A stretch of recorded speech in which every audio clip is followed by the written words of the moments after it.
In 'n kwessie van net 'n paar jaar het apartheid ineengestort, nie deur 'n oorlog of 'n revolusie nie, maar deur 'n handtekening hier en 'n toespraak daar, en skielik het die stelsel wat byna vir 'n halfuur die hele Suid-Afrikaanse samelewing bepaal het, in 1991 eenvoudig net verdwyn.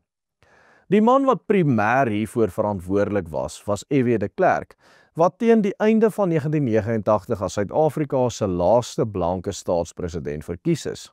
Toe F.W. de Klerk in 1989 die leiersels oorneem, het min besef dat die hele politieke orde binne net 2 jaar totaal en al sou verander. De Klerk, wat eintlik as jong leier van die konservatiewe vleuel van die Nasionale Party opgekom het homself toenemend as die man van vernuwing geposisioneer. Uiteindelik sou hy vir die liberale ten minste vir 'n tyd lank 'n held wees, maar sy politieke opponente en selfs van sy eie voormalige ondersteuners het hom vandag nog beskou as 'n volksverraaier. Maar wat het aanleiding gegee tot die opkoms van iemand soos de Klerk, en hoekom is apartheid juis so spoedig deur hom beëindig? In hierdie video gaan ons 'n oorsig gee oor die laaste 3 jaar van apartheid en die val van hierdie politieke stelsel wat Suid-Afrika vir byna die hele tweede helfte van die 20ste eeu gekenmerk het. P.W. Botha se termyn as staatspresident het in Augustus 1989 op 'n baie vreemde wyse tot 'n einde gekom. In die P.W. Botha argiewe by die Universiteit van die Vrystaat het ons navorsingshoof Dr. Arie Sleeboes afgekom op die transkripsies van kabinetvergaderings tussen Botha en sy ministers, waar hy herhaaldelik vir hulle sê dat ten spyte van die beroerte wat hy in Januarie daardie jaar gehad het, hy nog gesond en energiek is en in staat is om voort te gaan as staatspresident.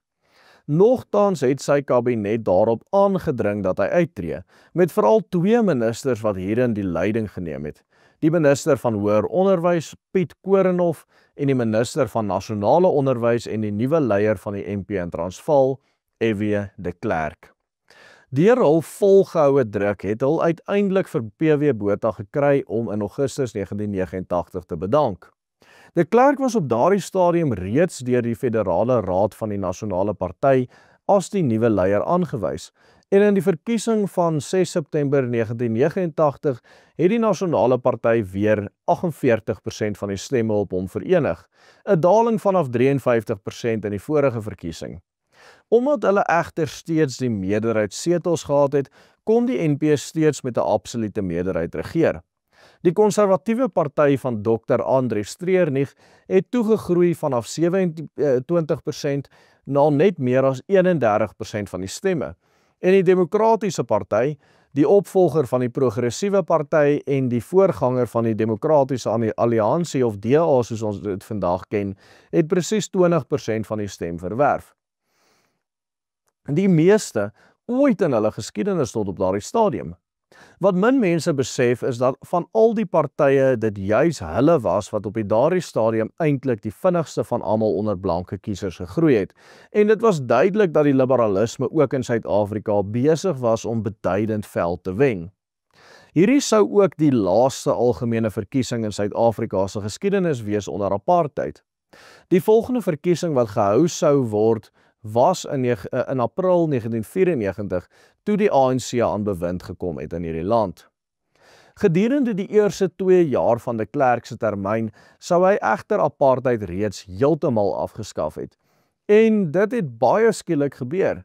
Reeds in 1989 is die wet op gemengde huwelike herroep, en in 1990 en 1991 is al die wette op afsonderlike geriewe, die wet op bevolkingsregistrasie, die groepsgebiede wette en die verbod op kommunisme herroep.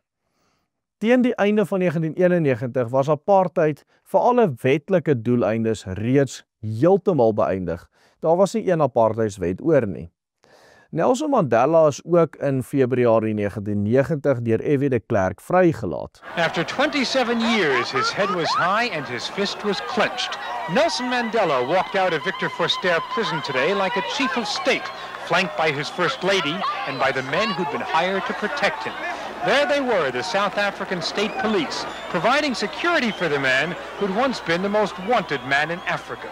The ANC flag, illegal until 10 days ago, was everywhere, taunting the pale blue cloudless skies of Cape Town.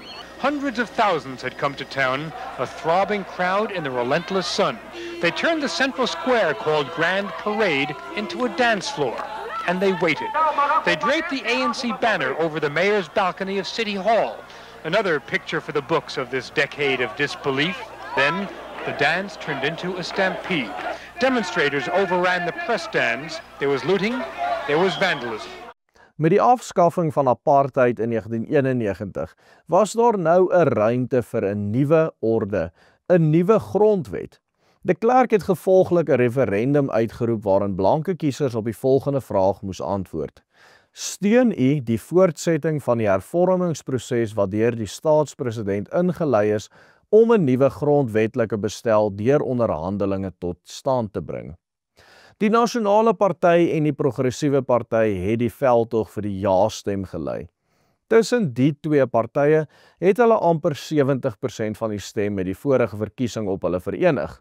Die KP het die nee-veldtog gelei en hul teenoor die multikulturele eenheidsstaat beywer vir selfbeskikking vir al die volke van Suid-Afrika.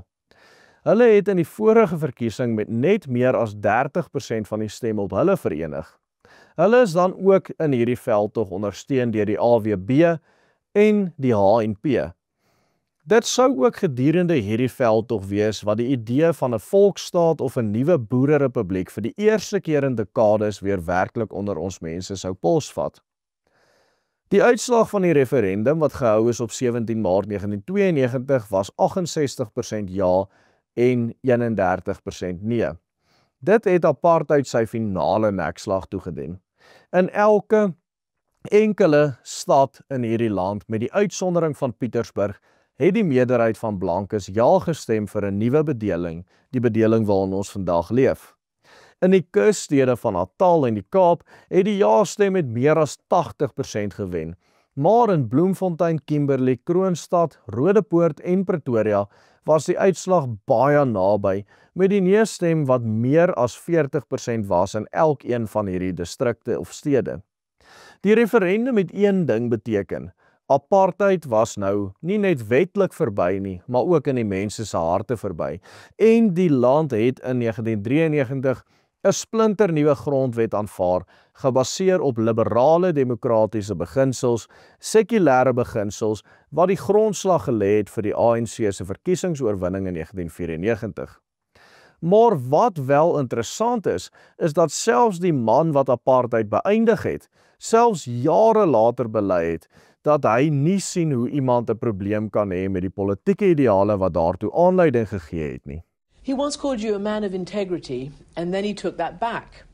He is still very regretful that you yourself have never renounced the principle of apartheid.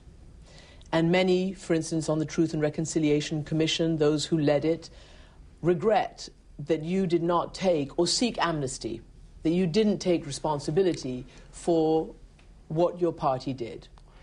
Well, let me firstly say I'm not aware that Mr. Mandela says I've never renounced apartheid. I have made the most profound apology in front of the Truth Commission and on other occasions about the injustices which was wrought by apartheid. What I haven't apologized for is the original concept of seeking to bring justice to all South Africans through the concept of nation states. But in South Africa it failed. And by the end of the 70s we had to realize and accept and admit to ourselves that it had failed. Hiermee eindig ons by die Willem Petse groep die oorsig oor die geskiedenis van apartheid. Ons hoop dat almal darm iets van die geskiedenis hieruit kon leer, maar die groot vraag is nou, wat leer hierdie geskiedenis ons vandag? As ons terugkyk na apartheid, dan is daar 'n paar lesse wat ons kan opsom in hierdie video. Apartheid sou nooit eers ontstaan het as dit nie vir die Suid-Afrikaanse eenheidsstaat was nie. Hierdie eenheidsstaat is 'n produk van die Britse imperialisme wat die bevolkingsdinamika in die hele wêrelddeel radikaal ontwrig het. Apartheid was 'n poging om hierop te antwoord, maar dit was van die begin af 'n poging om 'n stelsel wat vir niemand werk nie te probeer hervorm en te bestuur. Dus sou dit altyd val. Volkeverhoudinge en ekonomiese groei was die beste toe Haai Verwoerd juis gefokus het op die ontwikkeling van groot territoriale volksstade, eerder as klein segregasie in die stede by wyse van klein apartheid in byvoorbeeld parke of teaters of busse. In retrospek kan ons onsself afvra of die voordele van klein apartheid wel die koste daaraan verbonde hoegenaamd werd was. Maar waaraan ons nie kan twyfel nie, is dat etniese tuislande vir elke volk beter is as die multikulturele nagmerrie wat ons tans onder die ANC in Suid-Afrika beleef. Die geskiedenis van apartheid en van die 20ste eeu as geheel wys onomwonde daarop dat dit beter is om volke oor hulself te laat regeer as wat een volk oor 'n ander heers, net soos wat gebeur het tydens apartheid en ook soos wat tans aan die gebeur is vandag.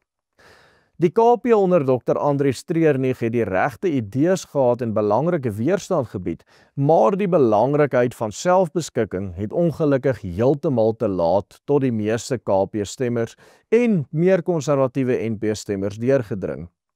Die belangrikste les van almal, of ons nou daarvan hou of nie, demografie is lotsbepalend vir enige volk. Op die ou einde van die dag was dit die onafhanklikheid van goedkoop swart arbeid en die gebrek aan instromingsbeheer wat daartoe gelei het dat ons volk alle politieke mag in hierdie land verloor het. Ons sal moet leer uit hierdie fout uit en toenemend die beginsel van volkseie arbeid moet toepas as ons ooit weer ons eie vrye republiek wil hê.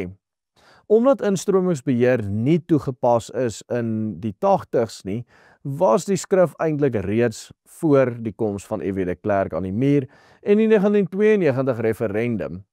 Maar die demografiese stryd eindig nie net by instromingsbeheer in die stede nie.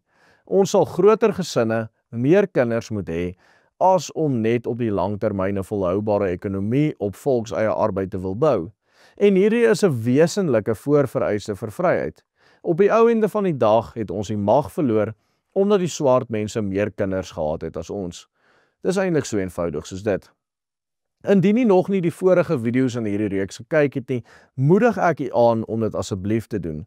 Begin sommer by die eerste video in hierdie reeks, waarin ons beklemtoon juis hoekom dit so belangrik is om die waarheid oor hierdie deel van ons geskiedenis te ken en te praat. Klik eenvoudig op hierdie skakel wat tans op die skerm verskyn.